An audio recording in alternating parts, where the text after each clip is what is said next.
Mozambique's military says a significant number of Islamic State militants have been killed during an attempt to recapture a key gas-rich northern town. Palma was seized by the jihadists during coordinated attacks on the 24th of March in what is seen to be the biggest escalation of the insurgency, which started in 2017. For now, the true death toll isn't known. However, thousands have been displaced. Meanwhile, Total pulled its staff out of the town on Friday, while the United Nations suspended civilian evacuation flights over security concerns. The UN says over 11,000 civilians are known to have fled Palma. Well, let's stay with that story. The United Nations says over 670,000 people are now displaced in Mozambique. And since the insurgency started over 4 years ago, we're joined by Margarida Loureiro from the United Nations High Commissioner for Refugees in Mozambique's Cabo Delgado province. Good evening, and thank you so much for your time, Margarida. Firstly, let's just talk about what you have been able to see and uncover as the UNHRC in Mozambique. Good evening. Well, currently and after the Palma attacks, what we have seen and talking with several women and men that have fled and arrived to Pemba, we have very concerning reports of these non-armed groups, these non-state armed groups, specifically targeting civilians and also civilians on the run. They are forcing thousands of people to hide in the bush, which then results in these long journeys that they have endured, first by plane and boat, and then later by foot and bus, taking days. So they basically arrive in state of shock, highly traumatized, in dire need of food, water. They are severely dehydrated, and psychological support. Many depictions of violence, especially towards women and girls. Talking with a few of the very young women, it was clear that they not just lost their families, escaping for their lives, which also is a conflicting feeling that they have, because they say, I could have done more. I don't know where my child is right now. What happened to my husband? But also what happened to them, to some of them before they fled and after they fled and they were found and managed to flee again. They were subjected to sexual violence, and for that we need to have this very strong psychological support. Majority of our forcibly displaced population, not just for the Palma attacks, but overall around the 700,000 forcibly displaced Mozambicans from the province of Cabo Delgado and within the province of Cabo Delgado are children. And we have several reports, of course. There are thousands of children that have been separated and now are unaccompanied.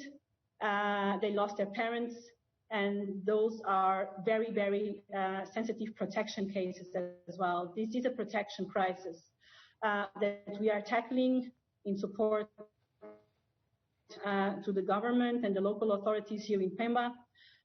We have pregnant women that stopped lactating in these recent attacks because of the shock, because of the fleeing. The conditions are dire, a lot of medical conditions, people that, as I said, arrived dehydrated, malnourished, but also wounded. What are the dangers, in particular, of the thousands of now displaced young children in that particular area? You are mentioning Palma specifically? Yes. Well, as any unaccompanied child, they need someone to keep them safe and to protect them. So they need food, they need shelter, they need medical care, attention, they need their family, they need their parents. So There in Palma, we don't have a team there, as you know, for security reasons, and that until the government authorizes us to go there and assess and assist. But the ones that are here with us, we are protecting accordingly to international protection rules, but also with other partners, giving them all the attention and care that they deserve. Are you concerned at all about these children being kidnapped and also then being used by some of those that are driving this conflict? We've certainly seen it happen elsewhere on the continent. Well, we have reports of kidnapping, but mostly for child marriage, and they escaped. So that we have some reports. For other use, as probably you are implying, we don't have any reports. But of course, that is always a possibility. It's always a dangerous situation that children can be recruited during these conflicts, and that can happen. We still don't have anyone, or at least to our knowledge, that has fled and reported on that. We do know that children have been kidnapped. Their parents have witnessed those kidnappings, women and men, and for that, yes, we have reports of such events. For people who are trying to escape from Palma and make it through the forest and eventually land at a center like yours in Pemba, how long does it take them on average to be able to get there? So far, the average has been 3 to 4 days.